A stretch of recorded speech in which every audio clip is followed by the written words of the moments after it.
شیخ صالح المغاسمی ہیں, وہ کہتے ہیں کہ ان کا آپریشن ہوا, ہارٹ سرجری ہوئی, اور ان کے نا ہارٹ بلاکیج تھے, بہت ساری آرٹریز بلاک تھیں اور اسٹنٹس ڈلے ہوئے تھے, تو بہت ایشوز تھا ان کے اس میں. تو وہ کہتے ہیں کہ it was a lengthy operation. کہتے ہیں کہ میں بڑا پریشان تھا, ڈاکٹرز نے میرا آپریشن کیا, سکسیزفل ہو گیا الحمدللہ, ٹانکے لگا دیے, میں اٹھا تو آئی واز ریلیکسڈ. لیکن کچھ دیر بعد ڈاکٹرز دوبارہ آنے شروع ہو گئے, اور جو ساتھ مشینس تھیں ان میں نا پی پی پی کچھ ہونے شروع ہو گیا, اور ایک ڈاکٹر آ رہا, دوسرا, تیسرا, چوتھا. یہ عرب کے بہت بڑے داعی ہیں, شیخ صالح المغاسمی ابھی بھی زندہ ہیں رحمہ اللہ. تو ڈاکٹرز آئے اور وہ کہتے ہیں کہ میں اب تو بہت پریشان ہو گیا کہ اب کیا ہو رہا ہے. تو انہوں نے ان کی شکل پہ نا پریشانی دیکھی, میں مزید پریشان ہو گیا. تو انہوں نے کہا کہ آپ کے جو بلاکیج تھے نا وہ سم تھنگ ہیپن کہ بہت زیادہ نا بلاک ہو گیا, and we have to reoperate you again, تو ہمیں دوبارہ کھول کے سرجری کرنی پڑے گی. کہتے ہیں کہ پہلی سرجری میں تو I was a but relax, لیکن اس دفعہ میں بہت پریشان ہو گیا. تو وہ لوگ جب گئے اپنی اکوپمنٹس لینے کے لیے اور اپنے چیزیں لینے کے لیے, تو کہتے ہیں آئی واز ریئلی ورڈ. کہتے ہیں کہ میرے ساتھ ایک نا آئی تھنک لیبنانی نرس کھڑی ہوئی تھی.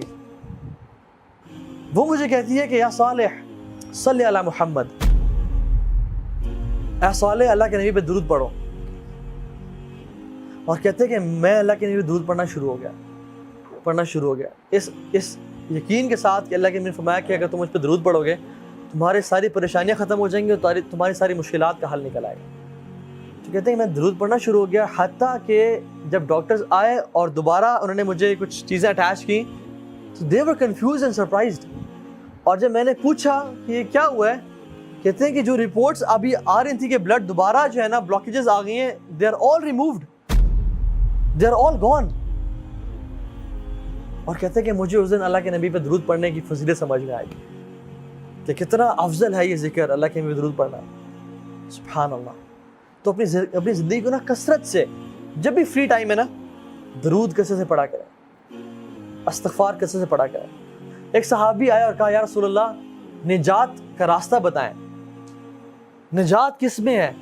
فرمایا لا یزال لسانک رطبا من ذکر اللہ, اپنی زبان کو اللہ کے ذکر سے تر رکھو, اس میں نجات ہے.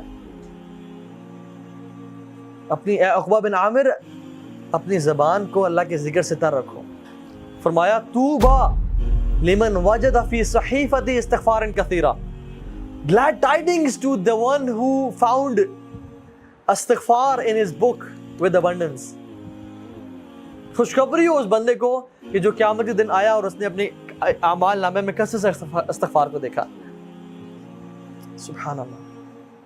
امام احمد بن حنبل سفر کر رہے تھے, بڑا فیمس واقعہ ہے. سفر کر رہے تھے, رات لیٹ ہو گئی, مسجد میں اجازت ہے کہ میں رات یہاں رہ لوں, تو انہوں نے کہا نہیں آپ یہاں رات نہیں رہ سکتے. تو ایک نان بنانے والا گزر رہا تھا, تو انہوں نے کہا آپ کیوں بزرگ کو تنگ کریں, بزرگ آپ میرے پاس آئیں, بابا جی میرے گھر رہ لیں. تو انہوں نے کہا ٹھیک ہے.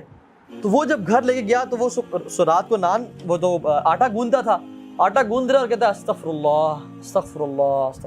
امام احمد بن حنبل رحمہ اللہ بیٹھے ہوئے ہیں, کہتے ہیں آپ کو اس ذکر نے کبھی زندگی میں فائدہ بھی پہنچایا ہے؟ تو انہوں نے کہا آپ کو میں کیا بتاؤں.